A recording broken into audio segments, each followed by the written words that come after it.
हिंदू पौराणिक कथाओं में ना कुछ पात्र ऐसे हैं जिनकी कहानी जितनी सीधी दिखती है उतनी है नहीं। और उन्हीं में से एक है देवी अहल्या। उनकी कहानी सिर्फ एक कथा नहीं है, बल्कि एक आईना है जो हमें दिखाता है कि सदियों से हमारे समाज और हमारे नैतिक मूल्यों के मायने कैसे बदलते आए हैं। ये जो आप देख रहे हैं, ये एक परंपरागत हिंदू प्रार्थना है। इसमें पंचकन्या यानी 5 पवित्र कन्याओं का जिक्र है। और जानते हैं सबसे हैरान करने वाली बात क्या है? इस लिस्ट में सबसे पहला नाम देवी अहल्या का है। माना जाता है कि सिर्फ इनका नाम लेने भर से ही बड़े से बड़े पाप नष्ट हो जाते हैं। तो आखिर इनकी कहानी है क्या? इसके केंद्र में 3 बड़े मोड़ हैं। पहला, देवराज इंद्र द्वारा उनका छला जाना। दूसरा, उनके पति गौतम ऋषि का एक भयानक श्राप। और तीसरा, एक नाटकीय उद्धार जो भगवान राम के हाथों होता है।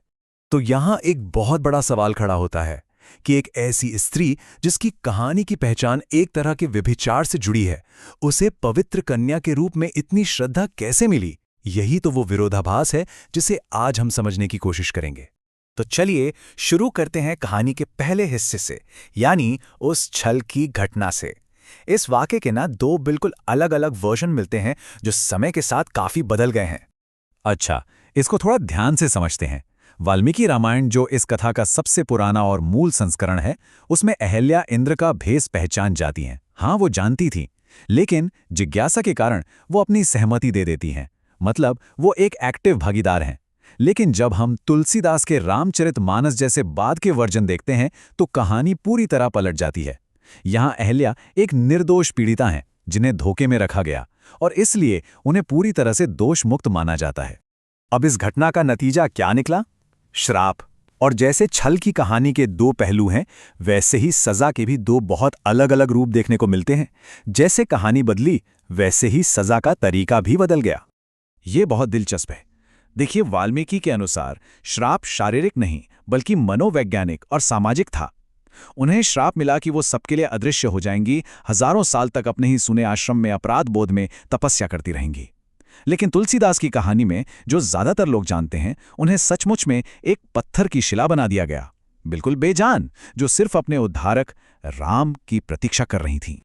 तो ये पत्थर बन जाना ये सिर्फ एक शाब्दिक घटना नहीं है, इसके पीछे कई गहरे सिंबॉलिक मतलब हैं। सोचिए, एकदम जीवनहीन हो जाना, समाज से पूरी तरह कट जाना, एक मनोवैज्ञानिक आघात का वजन और आध्यात्मिक दुनिया से कनेक्शन का टूट जाना। कुछ व्याख्याएं तो ये भी कहती हैं कि वो उस बंजर जमीन का प्रतीक थीं जिसे जोता ना गया हो। और अब आते हैं कहानी के चरमोत्कर्ष पर, अहल्या का उद्धार।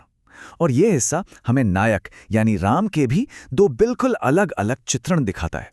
वाल्मीकि रामायण में राम और लक्ष्मण अहल्या के पैर छूकर उन्हें सम्मान देते हैं, जिससे उनका सामाजिक दर्जा वापस मिलता है। ये सामाजिक स्वीकृति का एक काम है। जबकि तुलसीदास के वर्जन में राम अपने पैर से पत्थर को छूते हैं और एक दिव्य चमत्कार से श्राप टूट जाता है। ये ईश्वर की शक्ति का प्रदर्शन है। एक आधुनिक विश्लेषण इस फर्क को बहुत खूबसूरती से बताता है। तुलसी के भगवान चमत्कार करते हैं, लेकिन वाल्मीकि के पुरुषोत्तम राम सम्मान देते हैं। देखा, एक में राम को भगवान के रूप में दिखाया गया है, तो दूसरे में एक आदर्श पुरुष के रूप में। तो इन अलग अलग वर्जन्स की वजह से ही अहल्या की कहानी की विरासत बहुत जटिल हो जाती है, और इसने आधुनिक विचारकों को इस कहानी को कई अलग अलग नजरियों से देखने का मौका दिया है। आज के लेखक और विचारक अहल्या की कहानी को कई एंगल से देखते हैं। पारंपरिक सोच उन्हें एक पतिव्रता स्त्री के रूप में देखती है, वहीं नारीवादी नजरिया उन्हें एक ऐसी महिला के रूप में देखता है जिनकी अपनी इच्छाएं थीं और जिन्हें पितृसत्तात्मक समाज ने सजा दी। यही नहीं, कुछ सामाजिक व्याख्याओं में उन्हें शोषित वर्ग का प्रतीक भी माना गया है। और आधुनिक रचनाएं एक बहुत बहुत जरूरी नारीवादी सवाल उठाते हैं। सवाल ये कि राम ने अहिल्या को व्यभिचार के लिए क्षमा कर दिया, उनका उद्धार किया, तो फिर बाद में अपनी ही पत्नी सीता को सिर्फ शक के आधार पर इतनी कड़ी सजा क्यों दी? ये सवाल राम के चरित्र के दोहरे मानकों की तरफ इशारा करता है। तो ये साफ है कि अहल्या की कहानी समय के साथ उस युग के मूल्यों को दर्शाने के लिए बदलती गई, और यही बात हमें सोचने पर मजबूर करती है कि आज के दौर में हम अपनी मान्यताओं के हिसाब से किन कहानियों को बदल रहे हैं या किन्हें एक नया रूप दे रहे हैं।